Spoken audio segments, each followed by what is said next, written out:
네, 10월 31일이고요. 이제 어저께에 이어서 브라우저 단에서 이제 제공하는 그 자바스크립트 기능들을 살펴보도록 하겠습니다. 네, 어제 우리가 그 로케이션이라고 하는 객체랑 히스토리 객체에 대해서 이야기를 했었어요. 오늘은 그 로케이션 객체에 대해서 좀 더 확장된 이야기예요.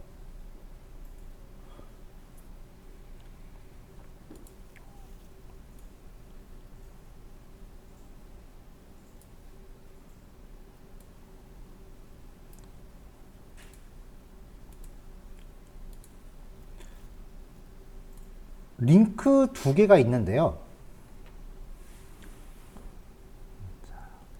자, 지금 각각의 링크는요, 둘 다 7번 파일에다 링크를 걸고 있죠. 자기 자신한테 링크를 건 거예요. 그러니까 클릭하면 얘를 클릭해도 그냥 일로 다시 들어오고 얘를 클릭해도 일로 다시 들어와요. 그러니까 이를테면은 페이지 리프레시 효과 같은 거라고 보시면 돼요. 그러면서 물음표를 찍고 뒤에 변수들을 무작위로 막 이렇게 넣고 있어요. 어저께 URL에 대해서 이야기할 때 물음표 뒷부분에 오는 것들은 다 변수라고 했었죠. 이름 이퀄 값 이런 식으로 우리가 얻을 수 있어요. 자, 그래서 여기 location.search라고 하는 값을 console.log로 출력을 했습니다. 그러면 처음에 실행했을 때는 처음에 실행하면 이제 주소에 물음표가 없거든요. 네. 이렇게 들어오는데 여기 한글 인코딩 된 부분 지우면은 네, 이렇게 끝나요. 그러니까 라이브 서버로 처음 시작하면은 딱 HTML까지 나오고 끝나요.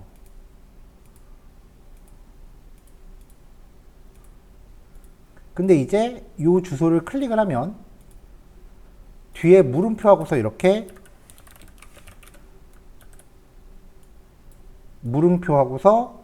변수가 웹페이지에 딸려오는 거죠.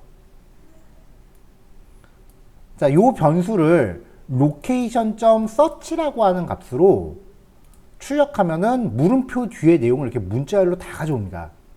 두 번째 거 클릭하면은 또 이렇게 들어오죠. 이게 페이지가 완전히 리프레시 된다라는 걸 우리가 어떻게 할 수 있냐면은 리프레시가 되기 때문에 기존의 콘솔 출력 내용이 다 지워지고 새로 나와요.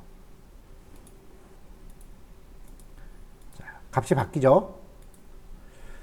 지금 요 예제에서는 weekday라고 하는 변수를 사용할 거고요. 나머지는 그냥 이런 식으로 여러 개 보낼 수 있습니다라는 걸 보여주려고 넣어 놓은 거예요.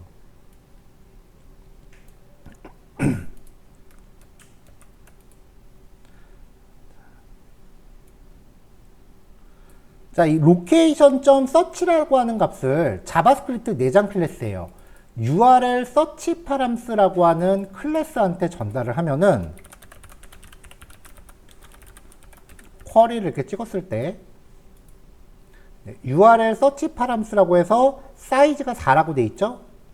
확장하면은 여러 가지 메서드들이 있어요.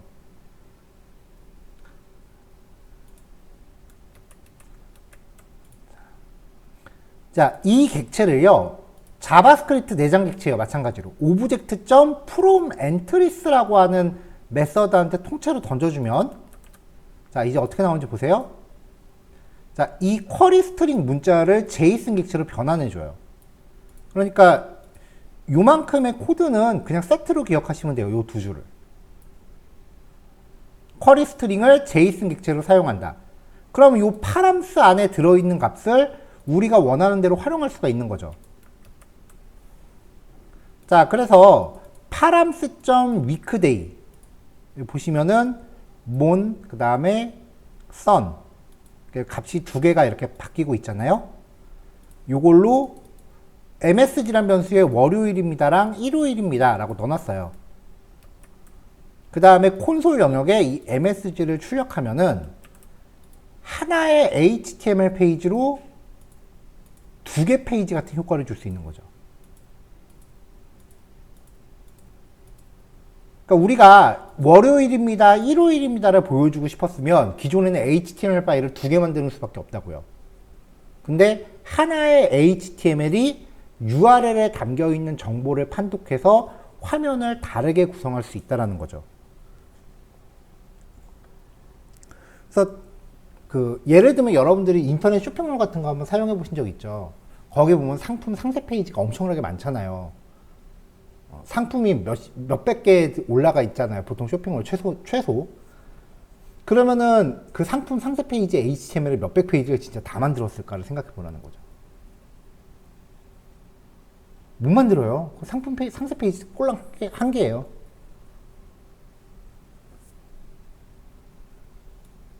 그러면 이제 어떤 식으로 하느냐? 자, 여기 data.js라는 파일을 같이 넣어놨어요. 여러분들 배포받으신 파일이 아마 들어있었을 거예요. 안 들어있나요? 혹시? 있죠? 네. 없으면 큰일 나요.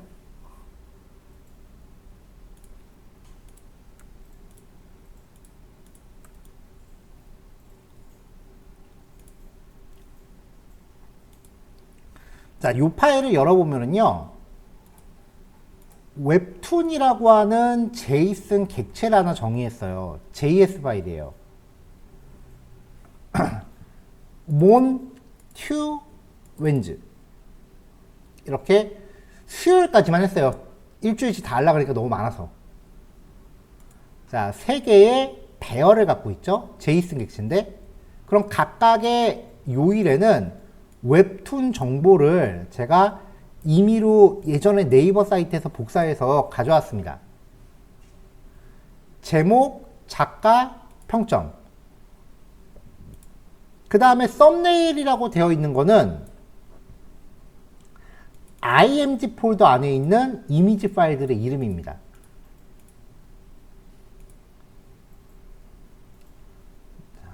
나머지 것들도 이렇게 다 들어있고요.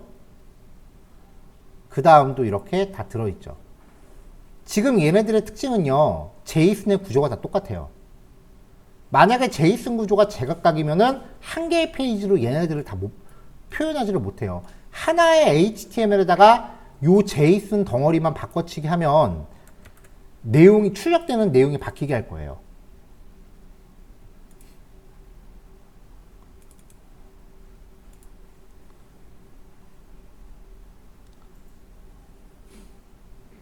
자, 그래서 목록 정의 태그로요. 요거는 코드가 좀 길죠. 자, 단계별로 지워가면서 확인할게요.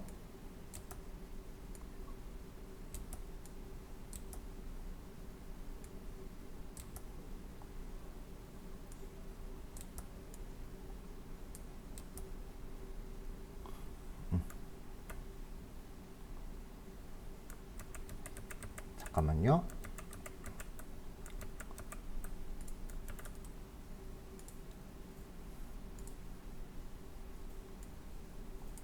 자, 실행 결과를 보면 이렇게 요일 클릭할 때마다 하나의 HTML이 자기가 보여질 제이슨 데이터를 선택하게끔 만든 거예요.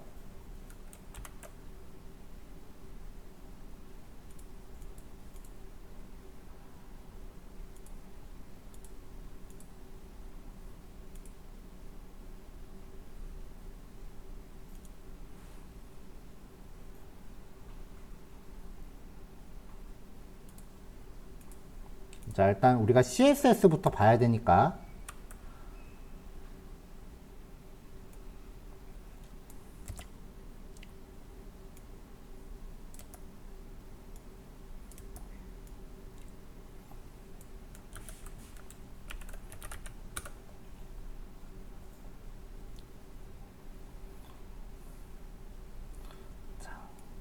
간만에 CSS 봅시다.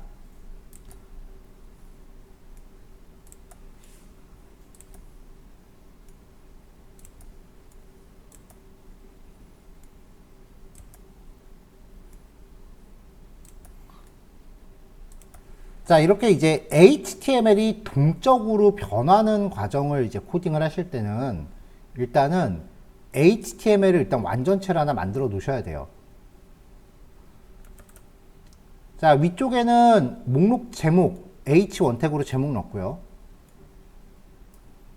위쪽에 H1 태그로 제목 넣고, 메뉴는 무조건 목록 정의 태그라 그랬죠? 목록 정의 태그니까 각각 항목은 li 태그 들어가야 되고, li 들어가면 그 안에 다짜고짜 링크 거세요. 여기까지 공식이라 그랬잖아요. 그리고 월요 웹툰, 화요 웹툰 이렇게 놨고, 자, 여기 이렇게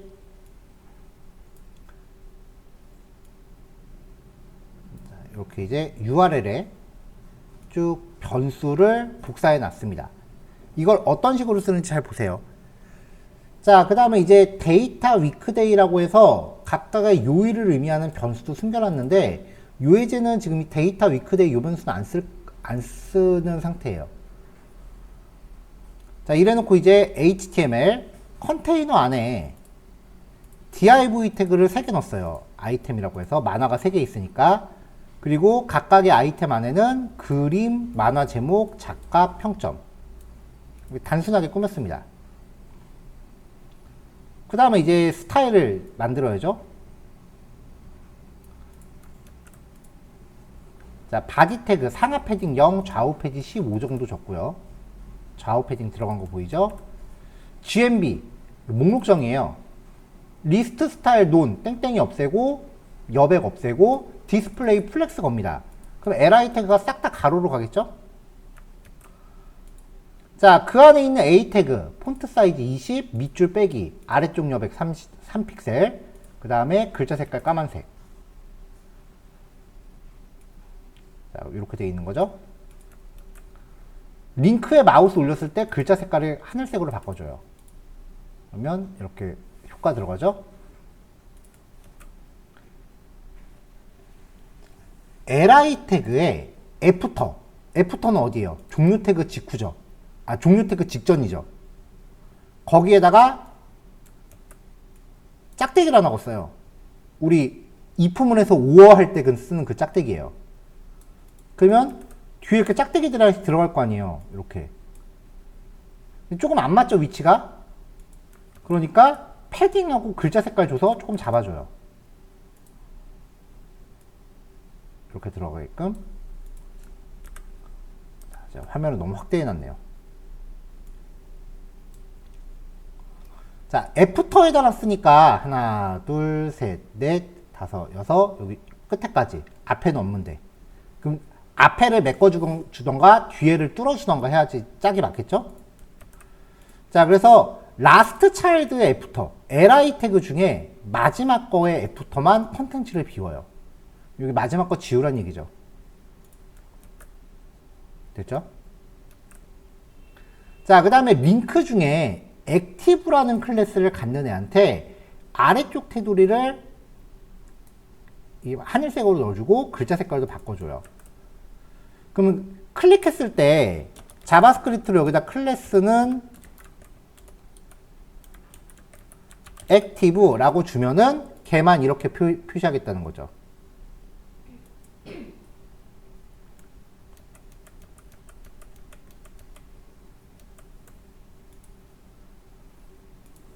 자, 그 다음에 이제 그림이 들어갈 요 컨테이너, 요 div도 디스플레이 플렉스 겁니다. 그럼 싹 다 가로로 표시되겠죠? 그 다음에 만화 하나는 아이템이랑 클래스에 들어있어요. 플렉스 1. 그럼 이제 알아서 지들끼리 똑같은 비율을 차지하라는 거잖아요. 이렇게. 똑같은 비율을 차지하라는 거고, 박스 사이즈는 보더 박스. 지금 같은 비율을 차지하게끔 이렇게 했는데 여기에 패딩이나 보더 같은 게 밖으로 형성되면 또 밑으로 밀릴 거 아니에요. 마지막 거는 공간이 없어지니까.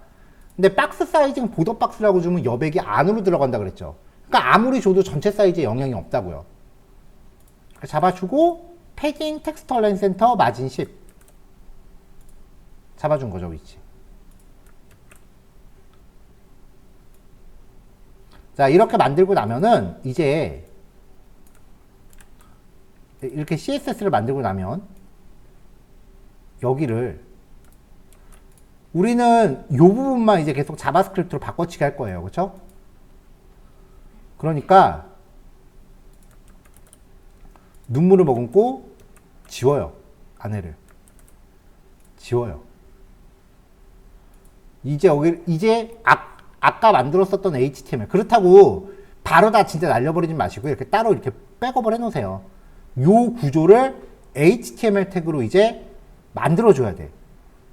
자, 요 HTML 태그는 제가 지금 단톡방에 올려놓을게요.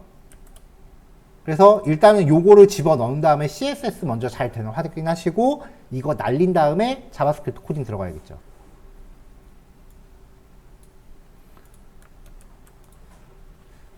자, 외부의 JS 파일을 HTML이 가져올 때는 스크립트 태그에 src 속성이 들어갑니다. 여기에다가 내가 가져오고 싶은 자바스크립트 파일 경로를 지정하시면 돼요. 근데 이렇게 파일 경로를 지정했을 때는 요 안에 자바스크립트 코드가 못 들어가요.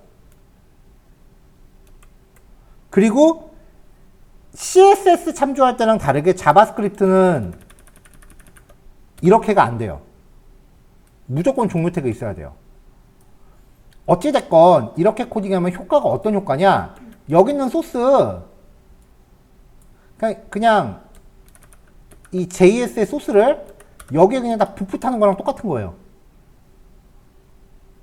그냥 다 복붙한 거랑 똑같은 거예요.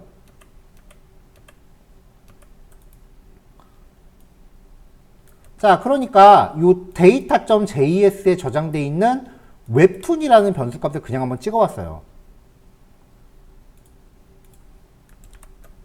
그러니까 데이터 확인한 다음에 오브젝트에서 이렇게 나오죠, 데이터가. 자, 그 다음에 이제 아까 했었던 대로 서치 콘솔 가져옵니다. 자, 잘 봅시다.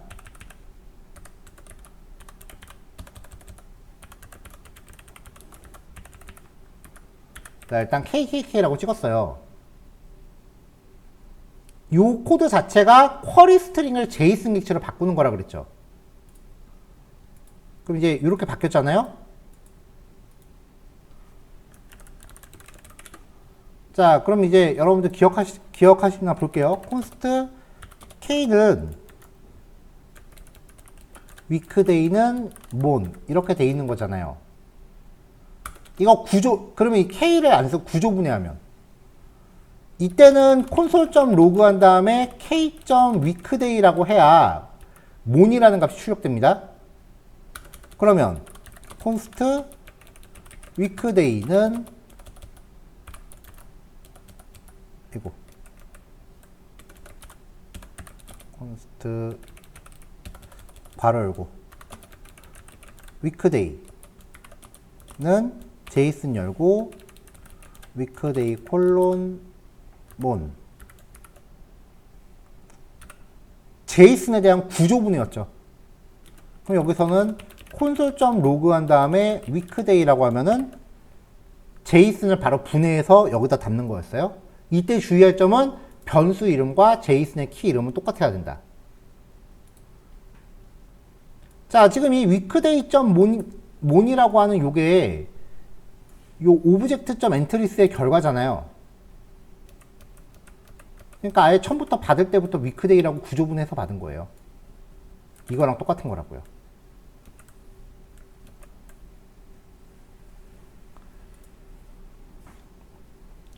자, 그럼 이 weekday라는 변수에 따라서 query selector all .gmb 안에 a 모든 링크에 대해서 반복 돌면서 자, 여기 제가 링크에 아까 데이터셋으로 weekday라는 값을 넣어놨죠. URL에 의해서 가져온 이 변수 값하고 링크를 반복 돌면서 데이터셋에 있는 값이 일치하는지를 봐요.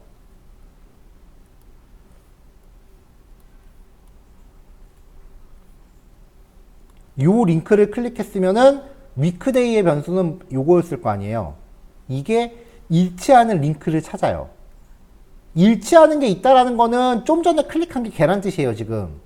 그래서 얘한테 액티브 클래스를 주는 거예요. 나머지는 액티브 클래스 빼고요.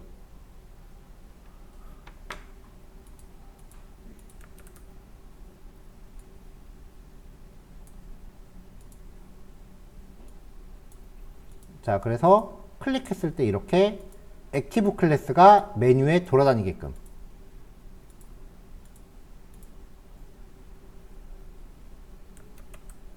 자, 그 다음에 document.querySelector라고 해서 일단 요 div 태그를 가져옵니다.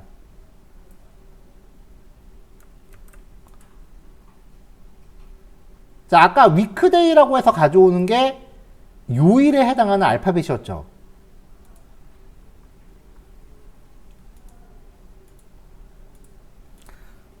웹툰이라는 이름의 제이슨 객체인데 우리는 보통 제이슨에 접근할 때 웹툰 점 키 이름 이렇게 접근하죠. 방법이 하나 더 있었죠.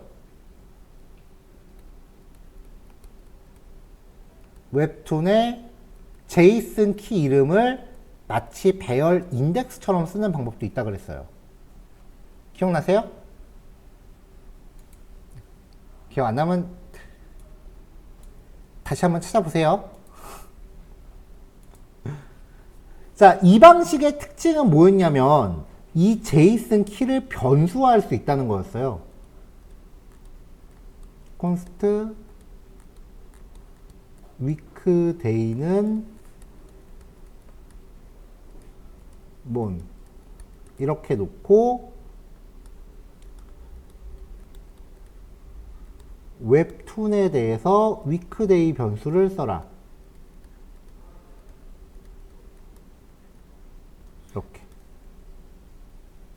이렇게 하면 이거랑 똑같은 거잖아요. 근데 지금 여기에서 요 값은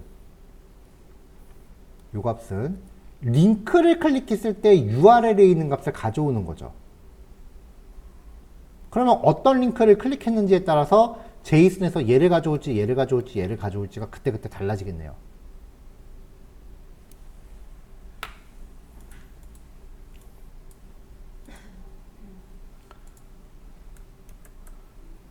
그래서 웹툰의 weekday. 자, 가져온 데이터가 있다면 만약에 월요일을 출력해서 요만큼을 가져왔다고 칩시다. 자, 그럼 요게 커런트 리스트예요. 요만큼이. 너무 기니까 하나만 남겨놓을게요.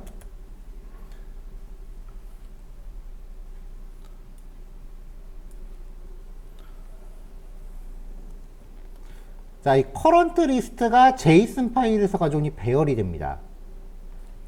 배열이 있으면 반복 돌려요. 그럼 v는 원소 하나가 되죠. 그럼 v.title, v.author, v.point, v.thumbnail. 그럼 이제 얘네들을 우리가 원하는 HTML에 출력해 주자고요. 그거 이제 어떻게 출력하느냐?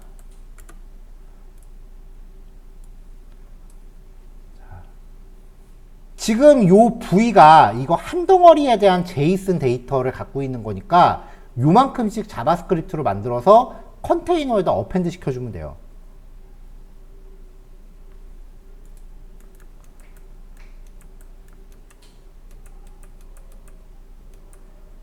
자, 그래서 일단 div 태그를 하나 만들어요. div 태그를 만들어요. 이거 자바스크립트로 만드는 거 코딩할 때는 HTML 보면서 해야 돼요. 자, div 만들고 아이템이란 클래스를 줬어요. 그 다음에 img 태그를 하나 만들어요. 얘한테 src 속성에 아까 제이슨에 썸네일이라는 값이 있다 그랬죠. img 폴더 안에 이 썸네일이라는 변수 값을 넣어요. 왜냐면 제이슨에 있는 요 값들이 img 폴더 안에 있는 이미지 파일 이름들이거든요. 그래서 img 넣어주고 h3 태그 만든 다음에 inner html로 제목, 이것도 item.append child, 작가, 그 다음에 평점. 자, 코드 구조 보시면은 먼저 아이템이라는 애를 하나 만들었어요. 요 단위를. 그 다음에 img를 만들어서 append, 아이템한테 img를 append child 여기다 넣어라. 왜냐면 div 아니고 3개가 들어있잖아요. h3도 만들어서 아이템에다가 append child title 여기다 넣어라. p도 만들어서 아이템에다가 append child 여기다 넣어라. 평점도 만들어서 여기다 넣으라고 했겠죠. 그럼 이제 이렇게 만들어진 거를 컨테이너에다 넣어주면 돼요.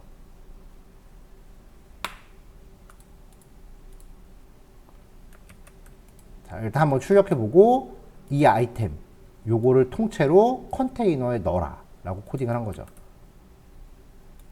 그럼 이제 클릭된 항목에 따라서 이렇게 컨텐츠가 바뀌는 다이나믹 페이지가 완성이 됩니다. 자, 지금 이거는 링크를 여태까지 우리가 했었던 클릭 이벤트가 발생했을 때 자바스크립트로 화면을 바꾸는 거지만 얘는 멀쩡히 링크예요. 2점 프리벤트 디폴트 없잖아 지금, 그쵸? 2점 프리벤트 디폴트 안 걸었어요. 실제로 클릭하면 페이지가 넘어가요. 그러니까 링크로 페이지가 넘어갈 때 동작하는 거기 때문에 여기 이벤트 하나도 없거든요. 이벤트가 없으면 얘는 어떻게 된다 그랬어요? 페이지 열릴 때만 처음부터 매번 실행하는 거라 그랬죠.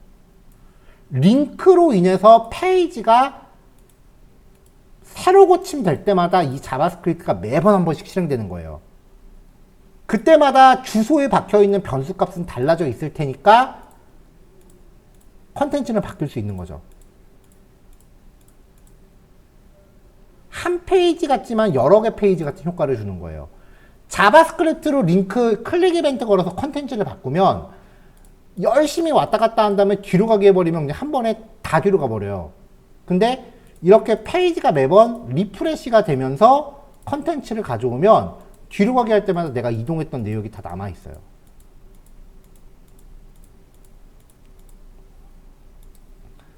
자, 요거까지 해서 이제 브라우저 제공 기능 마무리를 하도록 할게요. 자, 요거 실습하시면 되고요. 네, 20단원 파일은 지금 올려놓을 테니까 실습 끝나시고 각자 내려받으시면 됩니다. 자, 8시에 봅시다. 다음 단원 넘어갈게요. 네. 요번에는 이제 데이터를 읽기라고 하는 거는 데이터를 로드한다는 얘기고요. 쓰기, 데이터를 저장한다는 얘기거든요. 웹브라우저 자체적으로 데이터를 읽어오거나 저장하는 방법에 대해서 이야기를 하려고 해요. 점점 이제 슬슬 개발 티가 좀 나기 시작을 합니다. 웹브라우저에서 사용자 데이터를 브라우저 안에 저장할 수 있어요. 이 데이터들은요, 다음번 웹사이트 접속할 때 활용할 수 있습니다. 그러니까 브라우저를 껐다 켜도 유지가 돼요. 그리고 브라우저 안에 저장이 되는 거기 때문에 사용자 한 명한테 종속되는 거예요. 그래서 사용자 맞춤 기능 같은 거 구현할 때 활용을 많이 해요. 크게 쿠키, 그 다음에 웹 스토리지, 이렇게 두 가지로 나눠지는데요. 웹 스토리지 같은 경우는 이제 세션 스토리지와 로컬 스토리지, 이렇게 두 가지로 또 나눠져요. 쿠키 같은 경우는 굉장히 오래된 저장 방식이고요. 웹 스토리지는 비교적 최신 거예요. 뭐 그래봤자 거의 한 10년 돼요. 얘는 한 20년 되고요. 그래서 쿠키의 단점을 보완해서 나온 거고, 그 다음에 웹 스토리지가 이점이 훨씬 많은데, 무슨 이유인지 모르겠는데 아직까지 쿠키가 더 널리 사용이 돼요. 하지만 얘네들 모두 쓰는 경우가 거의 정해져 있어요.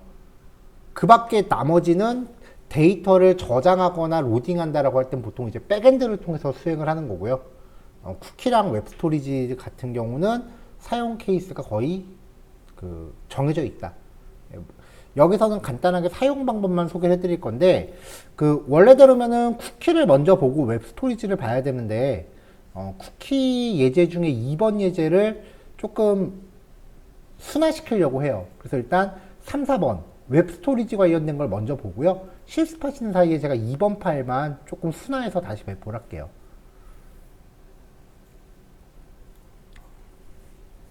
자, 그래서 1번 쿠키 넘어가고 웹 스토리지.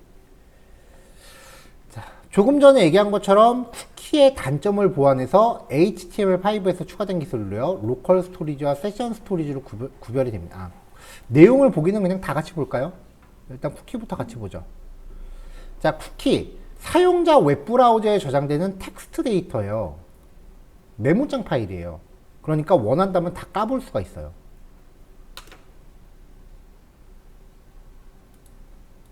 예를 들어서 네이버에만 접속해봐도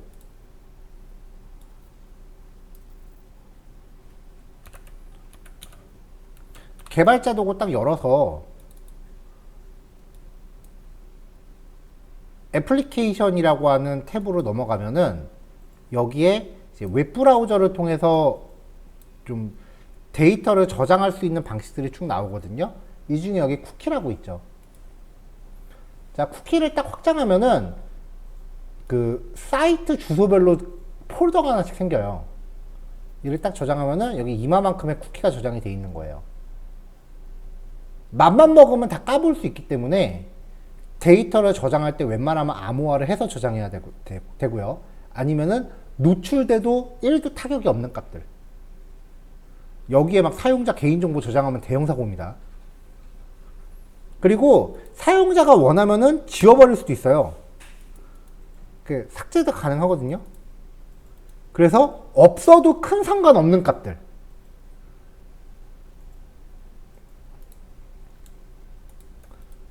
싹 다 이렇게 지워버릴 수도 있어요.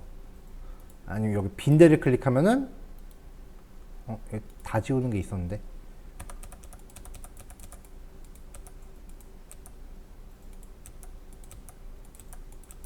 이렇게 다 지워버릴 수도 있어요. 그러니까 없어도 상관없는 값들 뭐 이런 것들을 보관을 해야 돼요.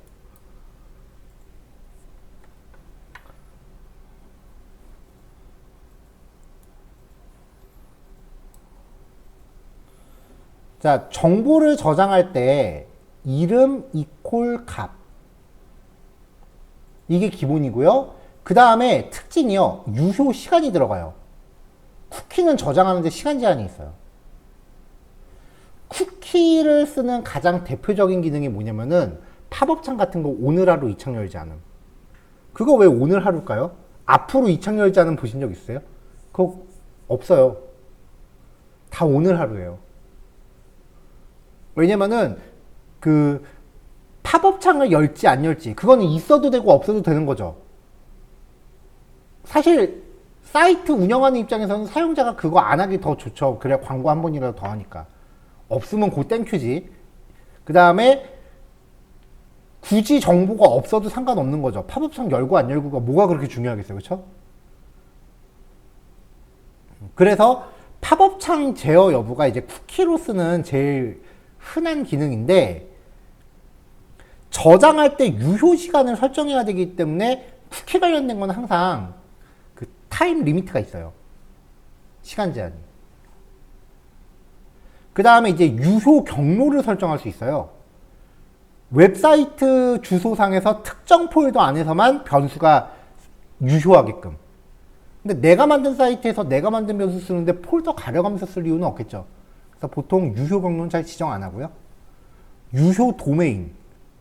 이 앞부분에 오는 사이트 주소가 특정 값하고 일치할 때만 유효하게 할 수도 있어요. 요거는 조금 이따가 이야기를 좀 더 해야 돼요. 유효 시간은 초 단위로 기록을 합니다. 설정되지 않으면 브라우저를 닫기 전까지 유지되고요. 브라우저 닫으면 폐기돼요. 0으로 설정하면 즉시 삭제돼요. 그러니까 얘는 저장 기능은 있는데 삭제 기능이 따로 없어요. 유효 시간을 0으로 설정하면 삭제돼요. 그리고 0보다 큰 숫자로 설정하면은 그 초가 지나가기 전까지는 브라우저를 껐다 켜도 변수가 계속 저장돼 있어요. 이 쿠키가 쓰이는 두 번째 케이스가 뭐냐면은 그 웹사이트에 요즘 쇼핑몰 광고 같은 거 들어가잖아요. 왜? 그 광고예요. 혹시 그런 거 신기해 해본 적 없어요? 여러분들이 어느 사이트에서 뭔가 상품을 잠깐 구경을 했어. 그럼 그 상품이 사이트들, 다른 사이트 가면 광고로 귀신같이 따라붙어요. 그게 이 쿠키 기술이에요.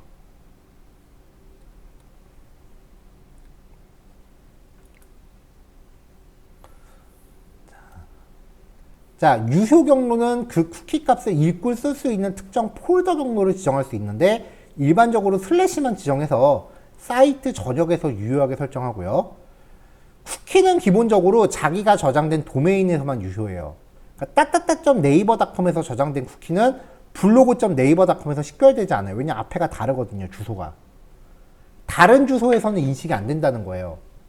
근데 저장할 때 이 주소를 .naver.com이라고 유효 도메인을 설정하면 앞에 오는 게 뭐가 됐건 간에 다 통용이 돼요. 그래서 그 패밀리 사이트 같은 거 만드는 대형 포털들 있죠. 그런 애들은 서비스 간에 이제 데이터를 공유할 목적으로도 써요. 특히 이제 통합 로그인 같은 거 만들 때. 요즘은 이제 통합 로그인 기능은 그 로컬 스토리지나 세션 스토리지로 좀 넘어가는 추세긴 해요.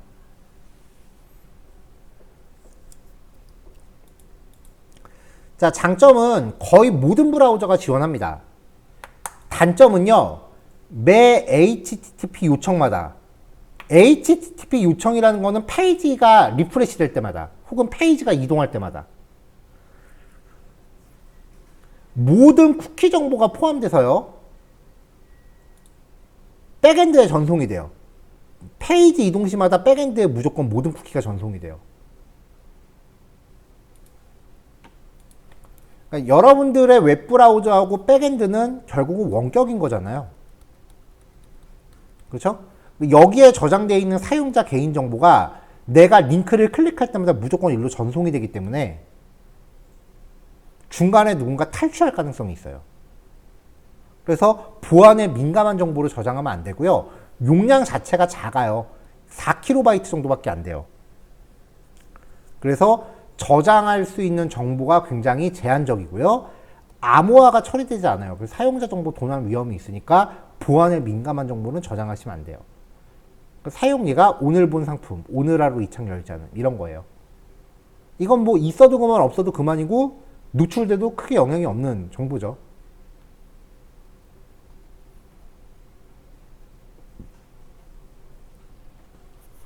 자, 그 다음 웹스토리지. 쿠키의 단점을 보완했어요. 일단은 이 웹스토리지는요, 저장할 때 키하고 밸류 형태로 이루어져요. 시간이나 폴더, 도메인 이런 거는 없고요. 자, 얘는 철저하게 클라이언트, 즉 웹브라우저에 대해서 저장을 하고요. 로컬, 즉 내가 쓰고 있는 컴퓨터에만 저장하고 백엔드로 전송을 안 해요. 쿠키는 서버하고 로컬의 정보를 저장한다 그랬죠. 여기서 말하는 서버가 백엔드입니다.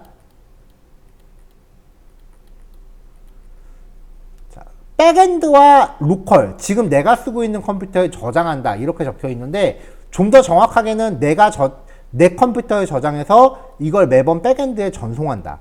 그렇게 해서 양쪽이 정보를 공유하게 하는 게 목적이거든요. 근데 이 웹스토리지는 백엔드는 저장된 값을 알 수가 없어요.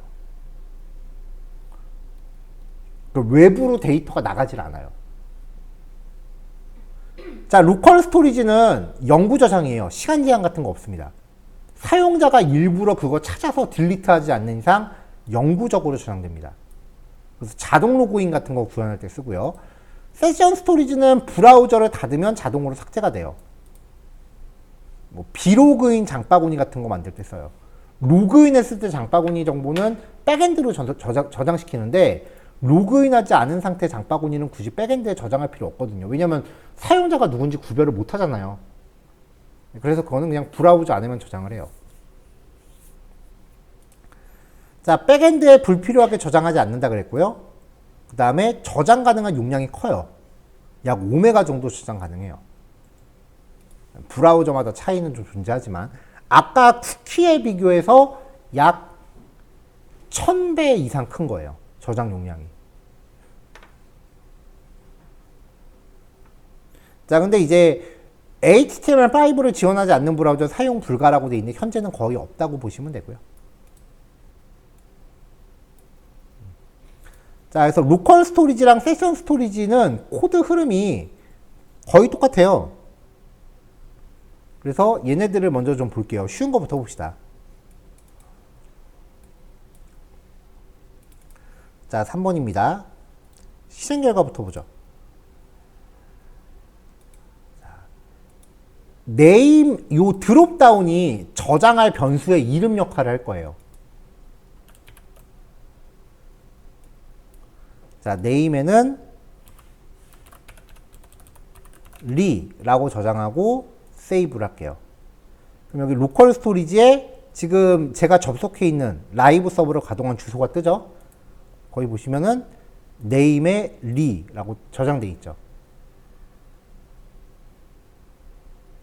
그 다음에 age에는 18 세이브. 그럼 하나 더 저장됐죠? 새로 고침해도 여긴 남아있죠. 심지어는 브라우저를 껐다 켜볼게요. 브라우저 끄고요. 다시 실행했어요. 그래도 네임과 age 남아있죠. 그러니까 여기서 내가 age로 선택하고 리드 누르면 18이라고 메시지 박스 출력이 됐고요. 네임 선택하고 리드 누르면 저장되어 있는 걸 이렇게 읽어올 수 있다는 거예요. 브라우저로 껐다 켜도 사용자가 일부러 여기서 삭제하지 않는 이상은, 근데 일반 사용자가 개발자도 잘 안 열어보잖아요. 그러니까 웬만해서는 영구적으로 저장된다고 보시면 돼요. age를 remove, 삭제해라. 없어졌죠?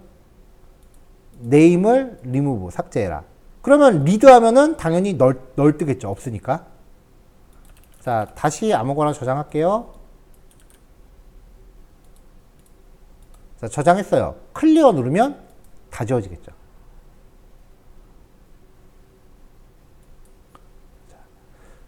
자, 지금은 그냥 현상에 집중하세요. 나중에 이거 어떻게 써야 되라는 고민은 아직 안 해도 돼요. 자, 그래서 이제 드롭다운 하나 놨고요. value라는 id 값을 갖는 텍스트 필드 넣고 버튼들 4개 놨어요. 각각의 버튼에 클릭 이벤트 구현했고요.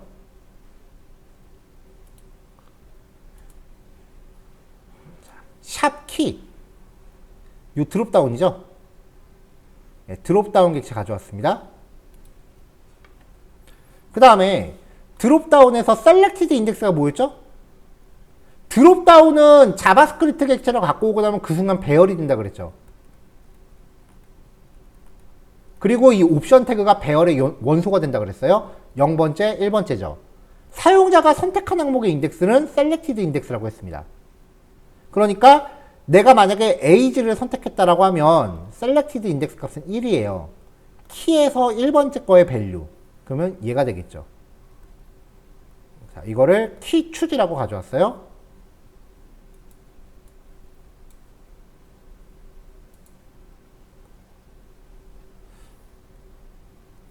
자, 그래서 얘를 이제 age라고 하는 값, 드롭다운의 선택값을 가져왔다고 치자고요. 그 다음에 샵 밸류, 얘죠? 텍스트 가져와서 그 녀석의 밸류를 취해요. 그럼 여기에 입력값인 거죠. 입력값. window.localstorage.setItem 이름 값. 그러면 age라는 이름으로 사용자 입력값이 하나 저장되는 거예요.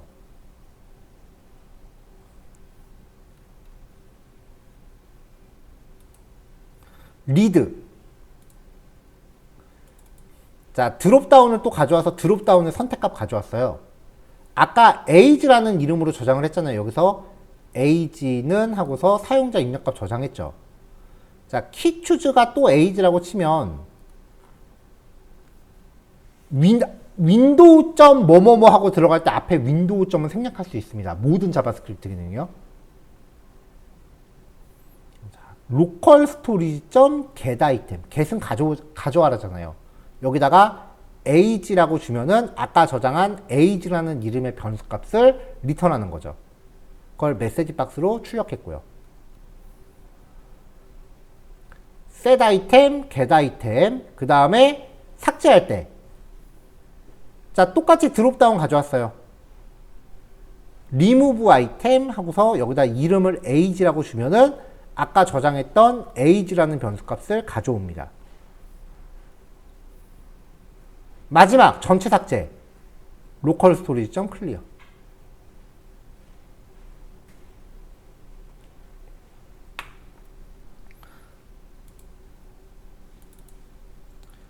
자, 요번에는 이제 세션 스토리지예요.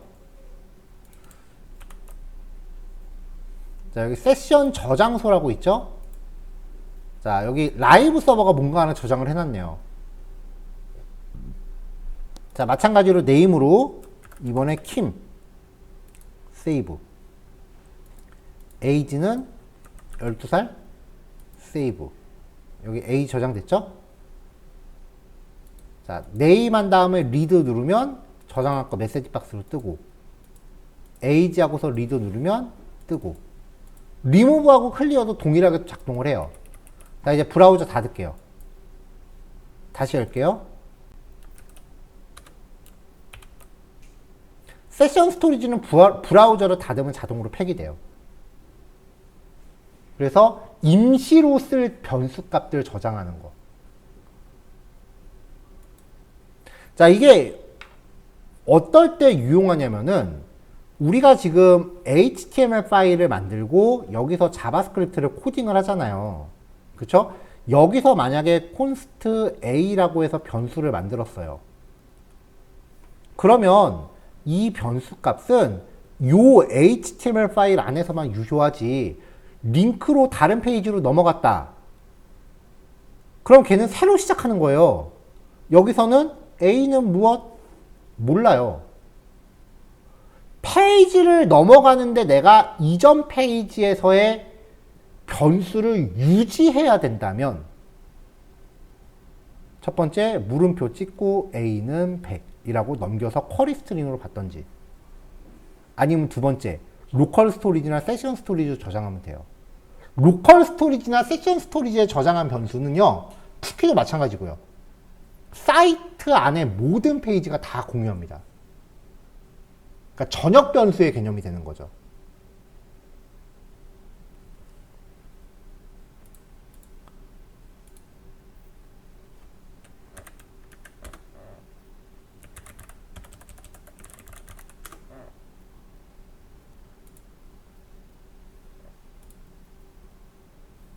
왜 유니프로가?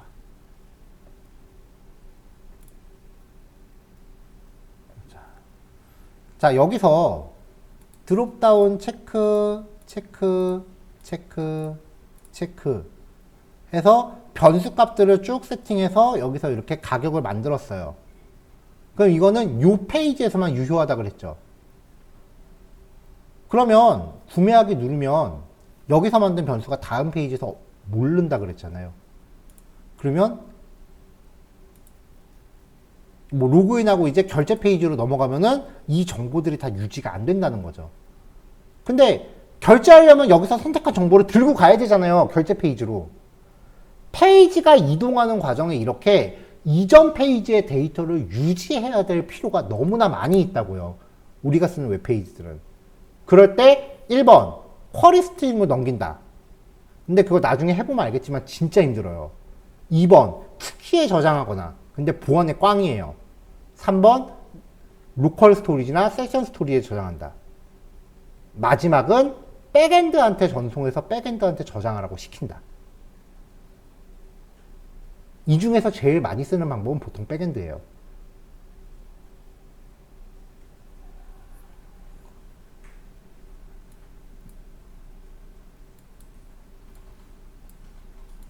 하지만 백엔드가 없는 상황에서는 페이지의 상태 유지를 위해서 쓸 필요가 있다는 거죠. 로컬 스토리지랑 세션 스토리지는 영구적이냐 아니면은 브라우저 닫으면 폐기되느냐, 그 차이입니다. 코드는요, 싹 다 복사한 다음에 코드 다 똑같고요. 로컬 스토리지랑 객체를 세션 스토리지만 바꾸시면 됩니다. API 함수가 똑같아요. 자, 일단 요거 두 개 먼저 실습할게요.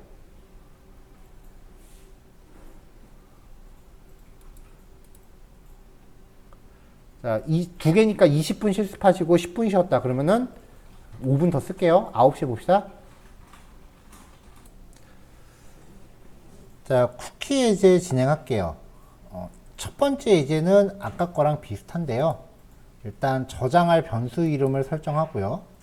그 다음에 저장할 시간을 설정을 해줘야 돼요. 이 값이 몇 초 동안 유효할 건지.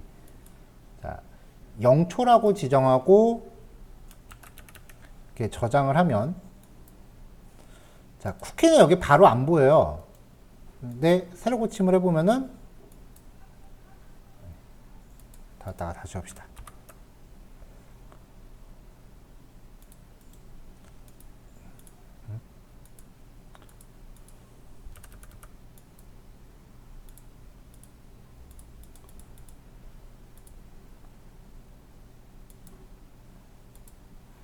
잠시만요. 자, 나갔다가 올라와야 저장이 되네요. 자, 이렇게 해서 이제 저장된 게 보입니다. 여기 보시면은 도메인, 사이트 주소, 유효 경로, 그리고 엑스파이어, 이 쿠키 값이 언제까지 유효할지, 그리고 크기, 데이터의 사이즈, 뭐 이런 거예요. 제가 지금 데이터를 아까 30초인가 10초인가 저장했는데 나갔다 들어오면 없어져 있죠. 지정된 시간이 지나면 자동으로 폐기가 돼요. 시간을 아예 설정을 안 하면 나갔다가 다시, 그럼 이제 값이 들어있고 익스파이어가 세션이라고 돼 있죠. 이때는 나갔다 들어와도 안 없어져요. 근데 브라우저를 껐다 키면 사라져요. 브라우저를 껐다가 다시 키면은 이제 사라져 있죠. 나갔다 들어와도 다시 있죠. 근데 이거를 유효 시간은 30초라고 저장을 하고,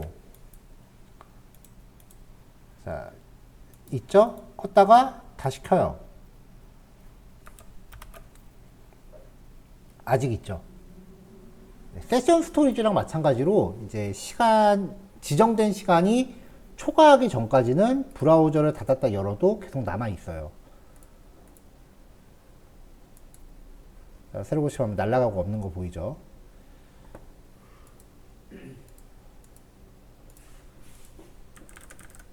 세이브, 리드, 값 들어오죠? 근데 쿠키를 저장할 때는 저장 과정이 조금 번거로워요.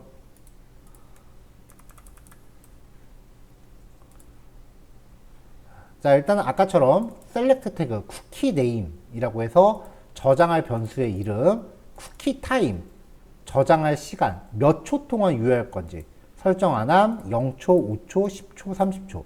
0초는 즉시 삭제라 그랬었어요. 쿠키 바, 저장할 값, 세이브 버튼. 자, 세이브 버튼 누르면은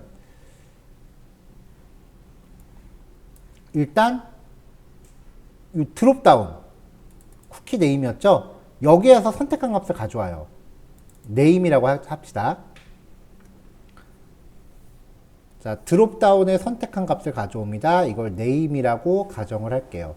저장되어 있는 문자열 값이요. 다음에 유효한 시간, 이것도 드롭다운이었어요. 드롭다운에 선택된 인덱스 가져오는 거죠. 30이라고 칠게요. 초단위예요. 그 다음에 저장할 쿠키의 내용, 입력값 가져왔죠. 얘를 뭐 헬로라고 가정하죠. 자, 그럼 이걸 가지고 문자를 만들어줘야 돼요. 문자열 하나 만들어야 돼요. 자, 이름이 네임이니까 네임은 입력값 헬로니까 헬로 세미콜론, 그 다음에 패스는 이건 그냥 슬래시 지정하면 된다 그랬죠. 슬래시 세미콜론, 그 다음에 아까 시간 30으로 주장했죠.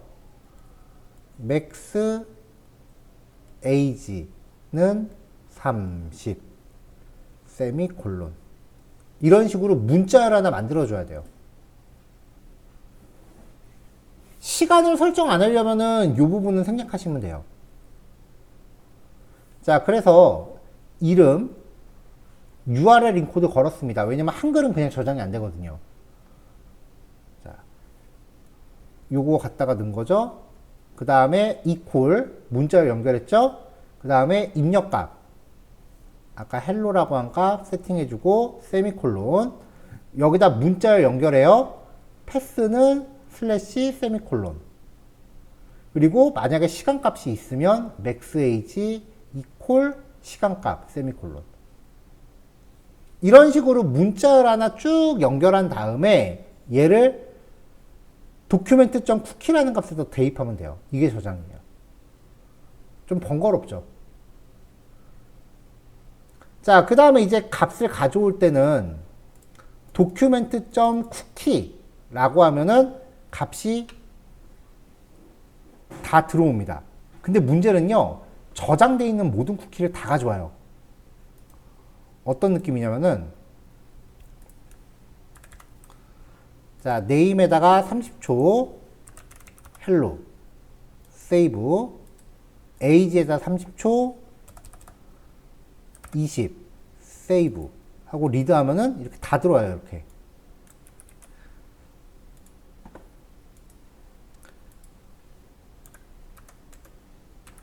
이런 식으로 저장되어 있는 값이 다 들어와요. 이름하고 값이 다 들어오니까 여기서 나한테 필요한 값만 추출하려면은 이걸 추출하는 또 일련의 과정이 필요해요.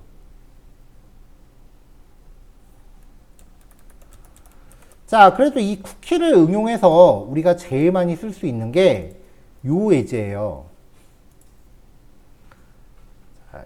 예전에는 팝업 창이라고 하면은 진짜로 팝업 창을 이제 열었는데 윈도우 점 오픈해 갖고 열었는데 요즘은 브라우저 차단 기능이 하도 많으니까 이런 식으로 div 태그에다 포지션을 넣어 갖고 마치 팝업인 양 띄워요.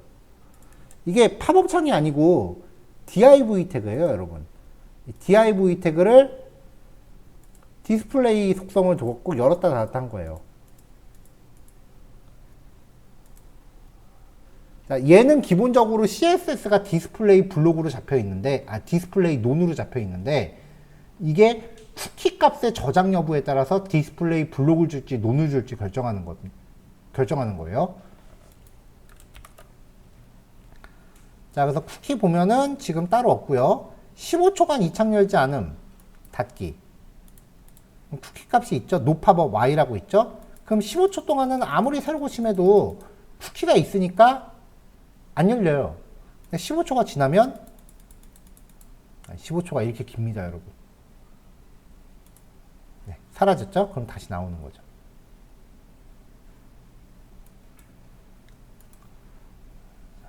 근데 아까도 이야기했지만 쿠키를 저장하고 읽어드리는 기능이 좀 많이 번거로워서 나중에 이제 여러분들이 쿠키를 또 쓰고자 할 때 사용할 수 있는 getCookie, setCookie라는 함수를 만들었어요. 아까 저장되어 있는 모든 값이 한 번에 다 들어온다 그랬잖아요. 거기서 내가 갖고 오고 싶은 쿠키의 이름만 전달하면은 그 쿠키의 값을 뽑아서 리턴해주는 함수인데 정규 표현식을 썼어요. 왜 우리 전에 한글 검사하는 거, 숫자 검사하는 거 그거 기억나죠? 근데 이게 정규 표현식이 좀 복잡해요. 저도 이거 제가 짠 게 아니고 인터넷 검색했습니다. 좀 많이 복잡해요. 정규 표현식 객체가. 이게 name equal 값 이런 패턴을 찾아서 거기서 value인 부분만 꺼내주는 기능이래요. 이건 뭐 많이 궁금해하지 마세요. 정규 표현식은 프로그래밍 언어에 종속되는 게 아니에요. 모든 프로그래밍 언어가 정규 표현식이라는 건 다 써요. C, 자바, 파이썬, 자바스크립트 할 것 없이 이 정규 표현식은 공통 분모예요. 그리고 정규 표현식 패턴은 인터넷 검색하면 수두룩하게 나와요. 네, 지금 드래그해놓은 부분 단톡방에 올렸어요. 나도 양심이 있지. 나도 이거 인터넷 검색해서 갖고 온 건데 이걸 어떻게 실습하라 그래.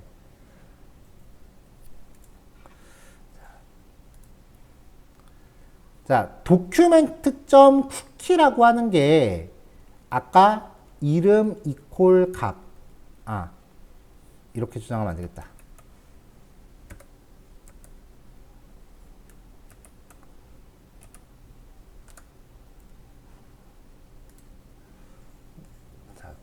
document.cookie라고 하는 게 아까 저장했던 대로면은 name은 리 세미콜론 age는 20 이렇게 저장되어 있는 문자열입니다. 여기에서 파라미터로 name이 왔다라고 하면 이 정규 표현식에 의해서 name에 해당하는 요 값들만 모아서 매치에다가 넣는 거고요. 자, 파라미터로 name이 들어오면은 요 네임을 가지고 일단 찾아요. 여기 네임이 있네? 그럼 요거 한 세트가 여기에 저장이 되는 거예요. 그래서 매치스는 배열이 돼요. 네임과 거기에 해당하는 값, 리, 이렇게. 요 값으로 시작하는 이름 이퀄 값, 요 패턴을 배열로 쪼개는 거예요. 그래서 거기서 1번째 항목. 그럼 값이잖아요. 그걸 디코딩해서 넘깁니다. 매치가 있다면 매치의 1번째를 디코드. 그렇지 않으면 undefined return. 3학년 산자죠. 쿠키 값을 읽어오는 거는 흐름만 이해하시면 돼요. 왜냐면 어차피 백엔드 가면은 이 코드가 또 바뀌어요.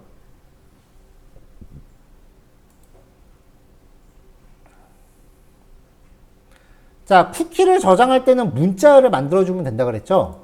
그래서 name은 리 그리고 유효 시간은 30 이렇게 전달된 함수를 만들고요. 이름과 값은 인코딩을 해요. 그래서 인코딩한 이름 이퀄 값. 그러면 name은 리 하고서 세미콜론 찍었죠. 그 뒤에다가 패스 이퀄 슬래시 세미콜론. 패스 이퀄 슬래시 세미콜론. 그리고 시간값이 만약에 전달이 안 됐으면 넘어가는데 전달이 됐으면 undefined는 아닐 거 아니에요. 자바스크립트는 함수 호출할 때 파라미터 뒤에부터 생략할 수 있다 그랬죠. 생략하면 undefined가 리턴 된다 그랬어요. undefined가 전달된다 그랬어요. 리턴이 아니죠. 파라미터니까. 자, 그럼 이제 max age가 undefined가 아니면 max age는 몇 초? max age는 30. 이렇게 문자를 만들어서 얘를 document.cookie에 넣어주는 함수를 하나 만든 거예요.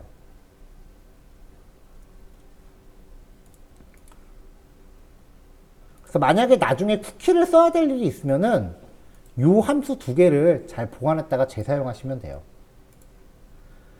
자, 스크립트 블록이 이렇게 두 개가 쪼개져 있어도 웹페이지가 열리면 얘는 한 세트입니다. 그냥 쭉 이어서 실행하는 거예요. 여기서는 윗부분은 함수 정의 부분, 아랫부분은 버튼 이벤트, 뭐 코딩 처리 부분 그런 거 하려고 남겨둔 거예요. 자, 여기서 체크박스를 누르고 버튼을 클릭하면은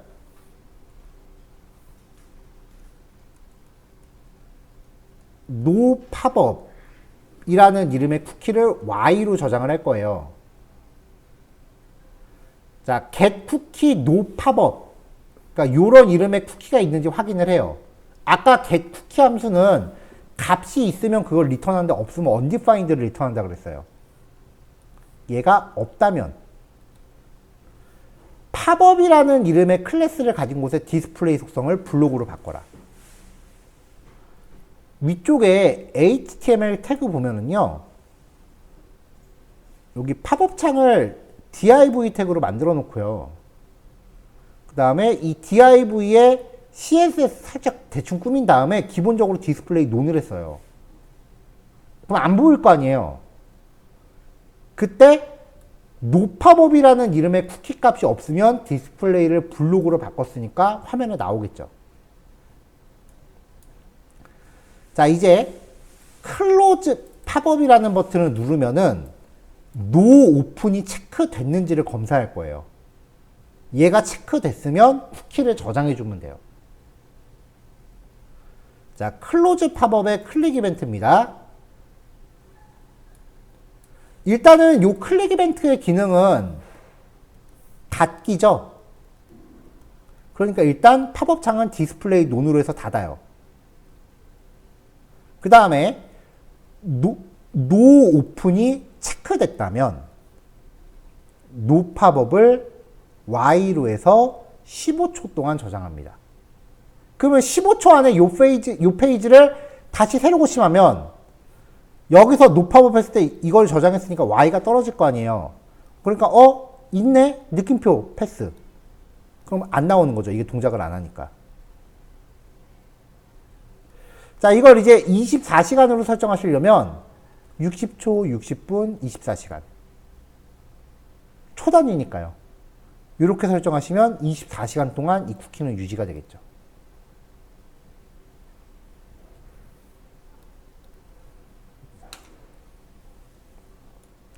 메커니즘을 기억하세요. 그 다음에 나중에 쿠키 관련된 기능이 있다면 오늘 만든 요 함수 있죠? 요 함수를 재사용할 수 있게끔 하면 돼요. 자, 우리가 코드를 재사용할 수 있게끔 만드는 단위가 뭐라고 했었죠? 지난달 맨 마지막에 이야기했었죠. 모듈이라 그랬었죠. 자, 내일은요, 오늘 했었던 이 쿠키 관련 기능이랑 그 다음에 쿼리 스트링에서 변수값 추출하는 기능이 있었죠. 그거를 그 하나의 클래스로 만들어 놓고요. 우리 클래스에서 싱글톤 패턴이라는 거 했었어요.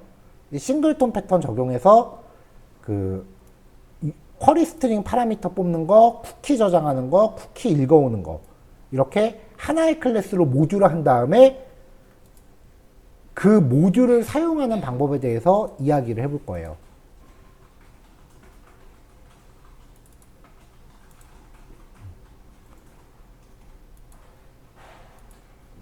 네.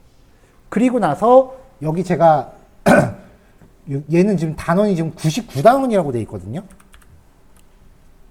이 부분은 이제 수업에서 시간이 남으면은 하고 시간이 안 남으면 안 하던 부분인데 제가 앞부분의 진도를 좀 속도가 좀 나서 우리가 중간에 한 3일 이상 지금 여유가 있는 상태잖아요. 그래서 모듈 만드는 방법이랑 여기 자바스크립트 오픈소스 모듈 쓰는 방법. 요거를 좀 중간에 넣고 그 다음에 이제 다음 주쯤에 에이작스로 넘어갈게요. 왜냐면 22, 23, 24단원은 여러분들이 뭘 상상하건 그거보다 어려워요. 왜냐면 요거 세 단원이 백엔드랑 연동하는 거거든요. 요 마지막 세 단원이 프론트엔드의 꽃이에요. 이걸 알아야 프론트엔드 개발이 되는 거고 이걸 모르면 그냥 퍼블리셔예요. 그러니까 우리 원래 맛있는 건 나중에 먹는 거예요. 그러니까 어려운 건 다음 주에 하고 요번 주는 모듈화 그 다음에 오픈소스 라이브러리 활용하는 거 그쪽 위주로 좀 진도를 좀 그 여유 시간을 좀 보내는 좀 번외편을 좀 준비할게요. 뭐 진도 많이 나가면 더 좋은 거죠. 많이 배우니까. 자, 남은 시간 실습하시면 되고요. 실습 끝나시는 대로 정리하시면 됩니다. 녹화 끌게요. 고생하셨어요.